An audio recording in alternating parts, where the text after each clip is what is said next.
Street food அது டெல்லியோட ஒரு speciality தான். இப்போ லேசாக டிசில் ஆன உடனே இந்த சமோசா கடையில் ஒரே கூட்டம். இது வசந்த் விஹாரில் பிரியா சினிமா அப்படிங்கிற ஷாப்பிங் காம்ப்ளெக்ஸில் இருக்குது. துளசி பான் அப்படின்னா அந்த ஏரியாவிலே ரொம்ப பிரசித்தம்.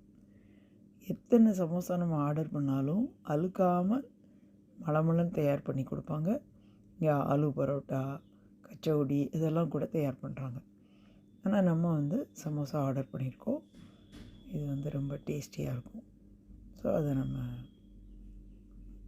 மழை பெஞ்சதும் இங்கே ஒரே கூட்டம். அழகாக எல்லோரும் வாங்கி அங்கேயே சாப்பிட்றவங்களும் நம்மளை மாதிரி பார்சலில் வாங்கிட்டு வீட்டுக்கு போகிறவங்களும் ரொம்ப சந்தோஷமாக இந்த ஸ்ட்ரீட் ஃபுட்டை ரசித்து எல்லோரும் சாப்பிடுவது. ஸோ நீங்கள் டெல்லிக்கு விசிட் பண்ணிங்கன்னா அவசியமாக இந்த சமோசா, கச்சோடி, இந்த ஆலு பரோட்டா நல்லா டேஸ்ட் பண்ணி